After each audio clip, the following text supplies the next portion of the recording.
Okay, so I've finally tweaked the ESP32 wiring to be display number 0. Before it was quite generic, but now it's display number 0, and you can see that display number 0 is just displaying the 6 parameters which make up DCO 0.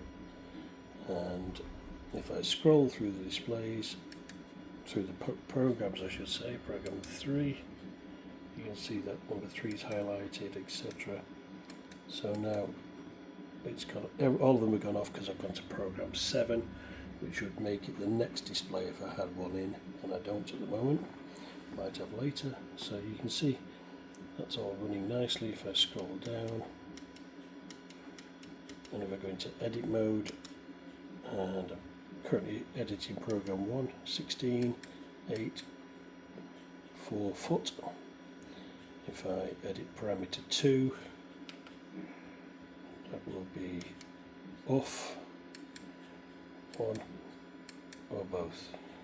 So that's waveforms off, first waveform, square sawtooth, I guess, square wave, both together.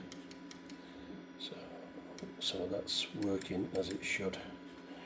Go to parameter 3, I should be able to dial that down. There we go. I've got no rotary control, so I'm doing this with buttons. And as you can imagine, there's several button presses before each parameter disappears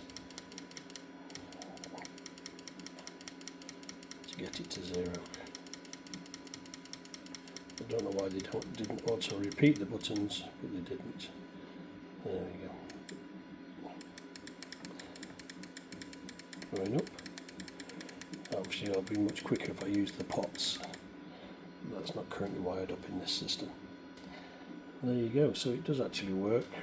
I was just checking I hadn't mistakenly added a bug to this when I'm moving it from one display to another.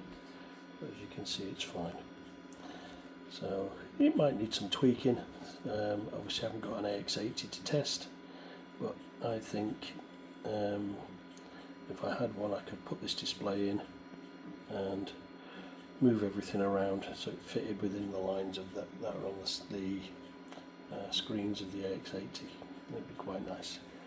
So I did check that the ESP32 can't support 5 volt, otherwise I would be able to get rid of all of these logic chips which are basically acting as level shifters, but I can't, so still need basically everything. So there's a display board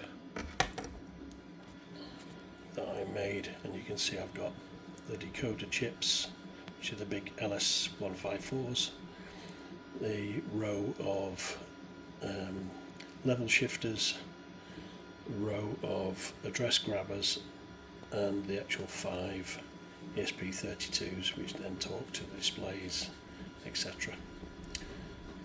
So you'd need to build something equivalent to that and put it somewhere in the AX80. I'm thinking that basically once you remove the display boards, there's plenty of room. You should be able to fit all of this onto where the display board went. I don't see any reason why not. It's fairly simple. Okay.